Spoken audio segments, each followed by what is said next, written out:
మిత్రులారా నమస్తే. నేను మీ చిత్తలూరి. వెల్కమ్ బ్యాక్ టు మీ చిత్తలూరి పెన్ షేడ్స్. మరి వారం వారం మనం ఐకు కాలేజీ అనే వాట్సాప్ గ్రూప్లో ఒక అంశం ఇవ్వటం, ఆ అంశానికి మనం ఐకులను ఆహ్వానించడం, చాలామంది మిత్రులు ఉత్సాహంగా పాల్గొంటూ ఐకులు రాస్తున్నారు. మరి ఈ వారం అంటే మనం ఇచ్చినటువంటి అంశం ఏంటంటే వేసవి తాపం.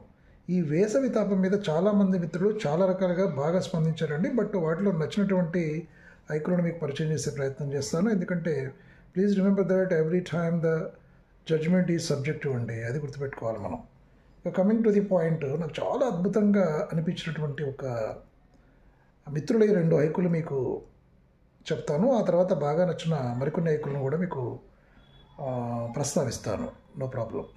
ఓకే, మొదటిది అంటే ఇక్కడ ప్రయారిటీ ఏం కాదు, ప్లేసెస్ అని కాదు కానీ, బట్ నాకు ముందు the haikus which attract me lot అనేది మాత్రం పాయింట్, అది గుర్తుపెట్టుకోవాలి. మొదటిది ఏమిటంటే, నెత్తి మీద సూర్యుడు, నీడ భయపడి కాండం తల్లి నత్తుకుంది. ఐ రిపీట్, నెత్తి మీద సూర్యుడు, నీడ భయపడి కాండం తల్లి నత్తుకుంది. వాహ్! జూటూరి షరీఫ్ గారు రాసినటువంటి అద్భుతమైనటువంటి హైకు అండి. ఇక్కడ ఏంటంటే క్యాప్చరింగ్ ద మూమెంట్, అంటే మూమెంట్ క్యాప్చరింగ్ అనేది దాన్నే క్షణికత్వం అంటారు. It's like A snap shot. అంటే ఫోటోతో మనం ఒకసారి ఇట్లా క్లిక్ అనిపించడం అనమాట. అంటే ఒక మూమెంట్ని ఫోటోతో స్నాప్ షాట్ తీసుకున్నట్టుగా క్యాప్చర్ చేయడం అనేది ఐకు యొక్క ప్రధానమైన లక్షణాల్లో ఒకటి. అది చాలా బ్యూటిఫుల్గా has been elevated in this haiku అండి.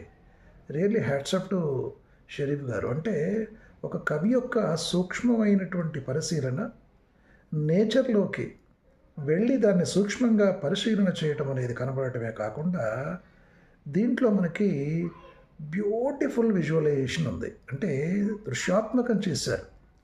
ఈ హైకు చదివినప్పుడు మనకి మొదటి లైన్లో నెత్తి మీద సూర్యుడు అని చెప్పేసి ఒక వాతావరణాన్ని పరిచయం చేస్తాడు కవి.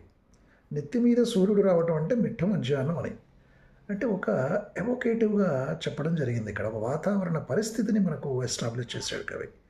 అట్లాగే రెండవ లైన్లో అంటారు, నీడ భయపడి. మళ్ళీ ఇక్కడ జక్స్టాపోజ్ అయింది, which has been connected with the first line.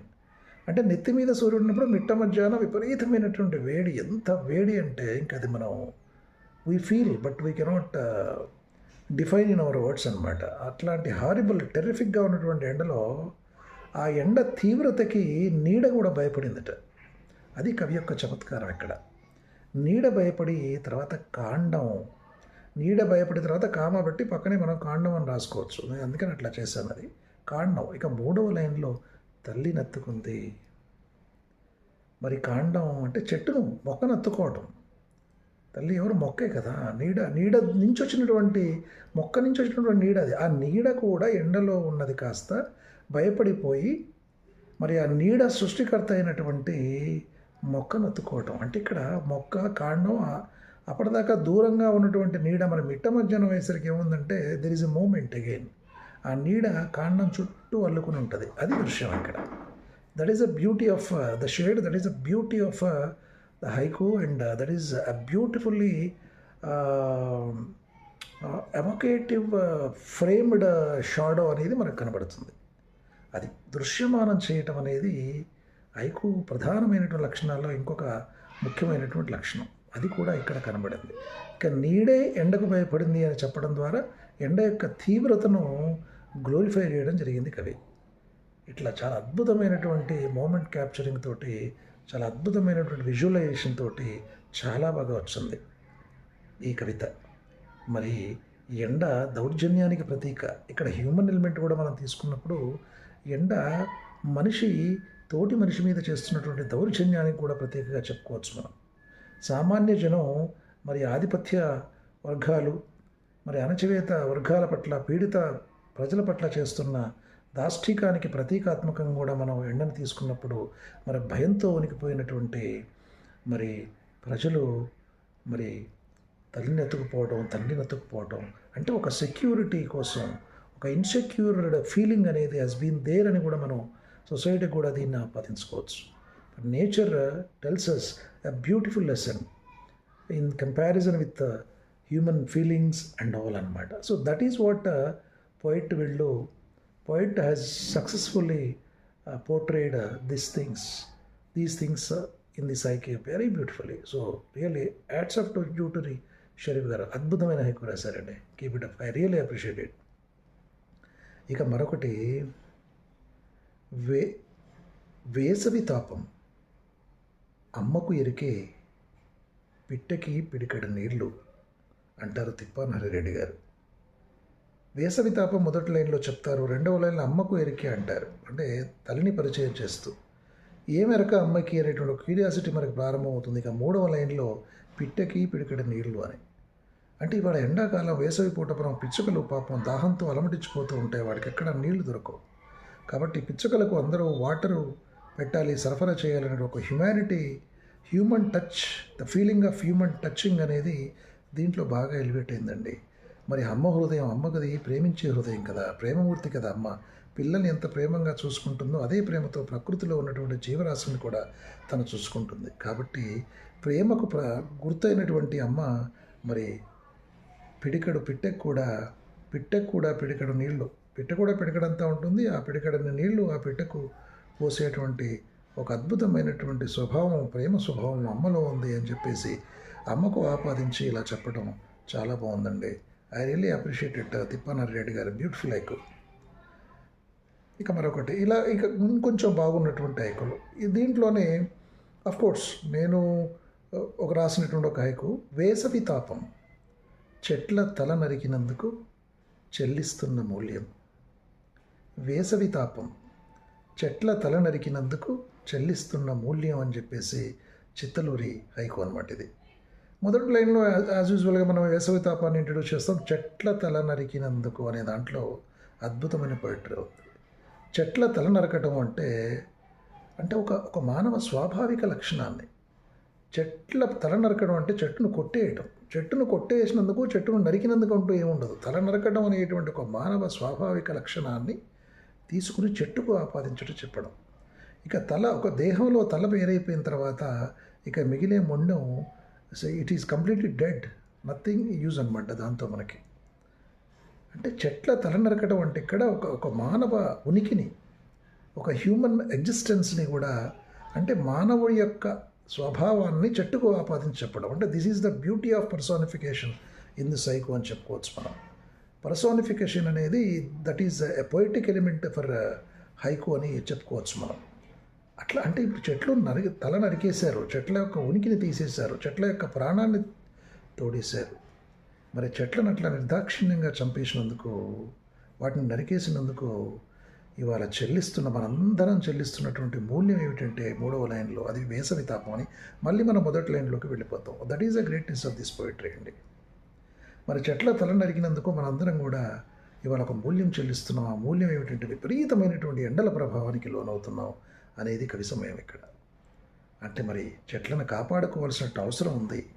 ఇంత వేడి, గ్లోబల్ వార్మింగ్ మనం దానికి ఎఫెక్ట్ అవ్వడానికి కారణం ఏంటంటే చెట్లను నిర్దాక్షిణ్యంగా నరికివేశాం అనేటువంటి అంశాన్ని చెట్లను తల నరికినందుకు అని చెప్పడం. అంటే చెట్ల తల నరకడం అంటే మనిషి తల నరకడం అనేటువంటి ఒక మనకు తెగింపు, రైట్, ఆ మెలంకాలిక్ మూడ్ అనేది మనకు వచ్చేస్తుంది మైండ్లోకి. సో అట్లా this is cut as this is personified, it has become a beautiful poetry అనమాట. So that is what we have to remember. Beautiful. I really appreciate for the thought which has been generated in the mind of poet Chittaluri అండి. ఇది కూడా hats off చెప్పాల్సినటువంటి poem. ఇక మరొకటి బాగున్నటువంటి కొన్ని వైకులు మీకు చెప్పే ప్రయత్నం చేస్తాను. చిన్న చిన్న మార్పులతో కూడా ఇలా రాసుకుంటే బాగుంటుందని చెప్పడమే కానీ course it is a suggestion, course అంతే, దాంట్లో ఏం లేదు. ఇక బాగున్న మరి హైకులు కొన్ని చెప్తాను, దాంట్లో ఉన్న ఒక ఎలిమెంట్ని మాత్రం తీసుకుంటాను.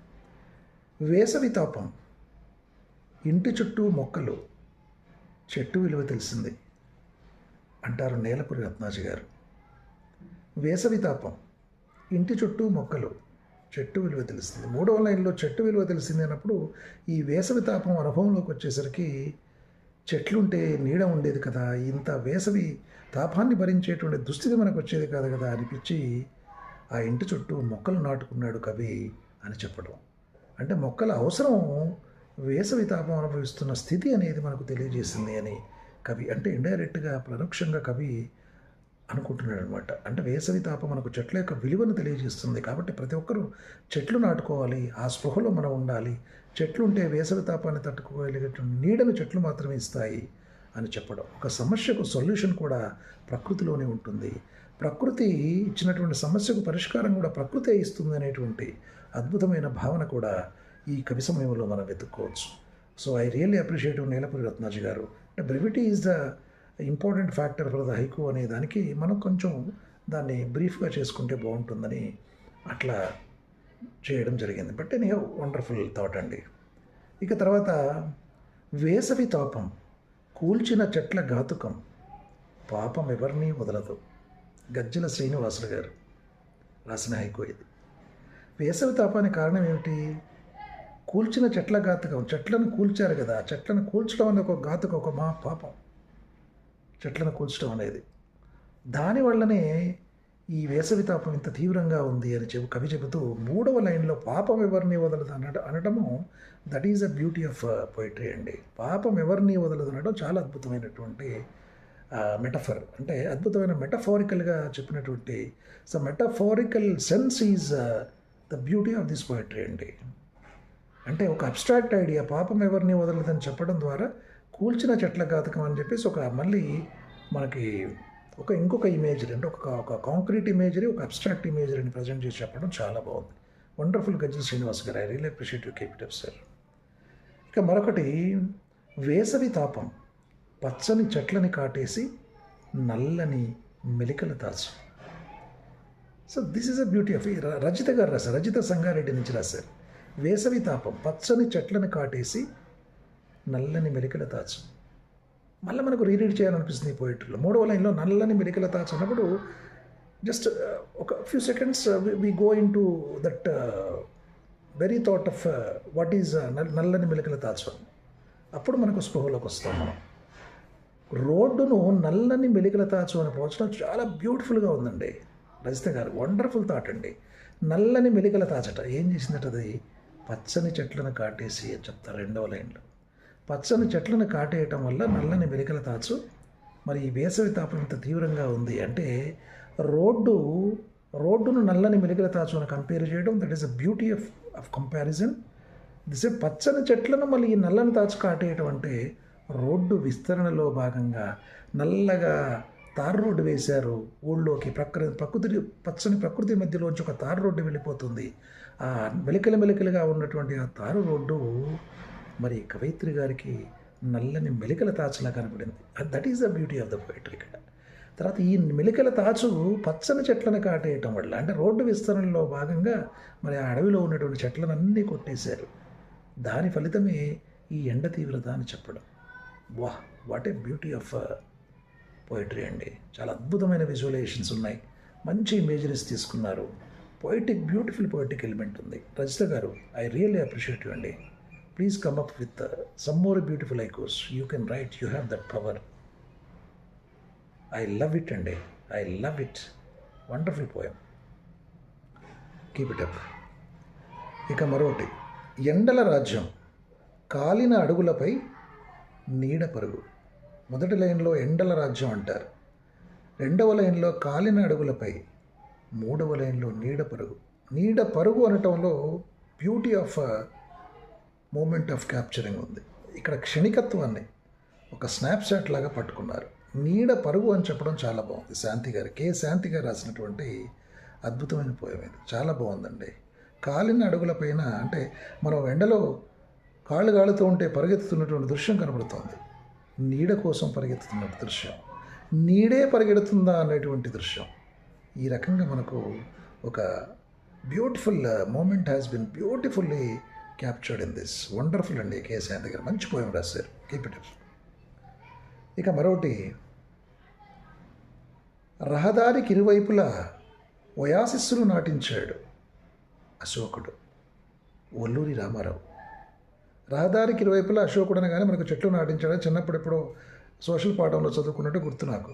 ఇక్కడ కవిగారు ఏమంటారంటే ఒయాసిస్సులు నాటించాడు అంటే చెట్లు నాటడం ద్వారా వర్షాలు వస్తాయి.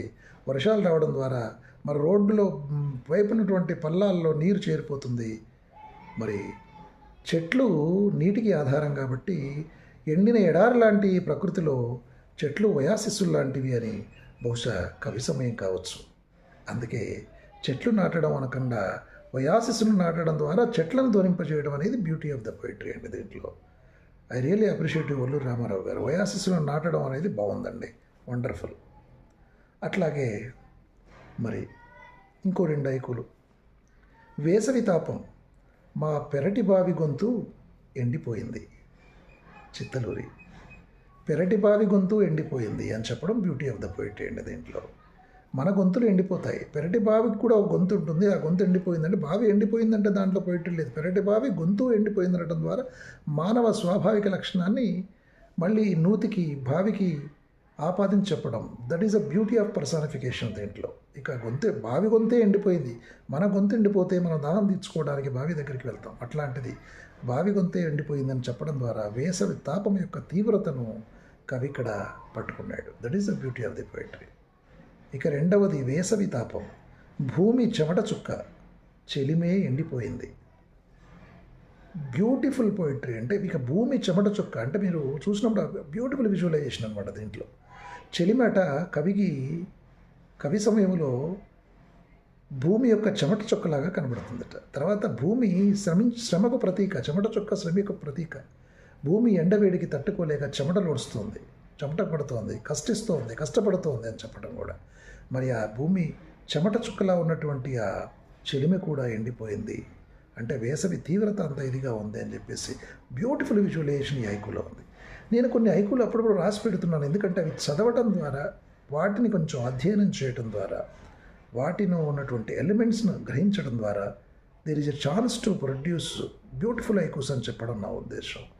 అట్లా అని చెప్పేసి అంతా ఎవ్రీథింగ్ అయినో అని చెప్పట్లేదు నేను, but it is a sharing dash. హైకులు పెట్టినప్పుడు స్పందించాలండి, స్పందన అనేది కూడా చాలా అవసరం. ఎప్పుడైతే మీరు ఒక హైకు చదివి స్పందిస్తారో ఆటోమేటిక్గా you will acquire the skill of writing beautiful haikus. అది గుర్తుపెట్టుకోవాలి మనం. అప్రిషియేషన్ ఆఫ్ బ్యూటీ అనేది best quality of human being అండి. అది మనుషులకు మాత్రమే ఉన్నటువంటి గొప్ప వరం. కాబట్టి every one should have the appreciation of beauty. Please have it. ఇదండి ఈ వారం వేసవి తాపం మీద నా అనాలిసిస్. మరి ఇది నచ్చినట్లయితే లైక్ చేయండి, షేర్ చేయండి, సబ్స్క్రైబ్ చేయండి. మీ Chittaluri pen shades YouTube channel. Love you all. మీ చిత్తలూరి.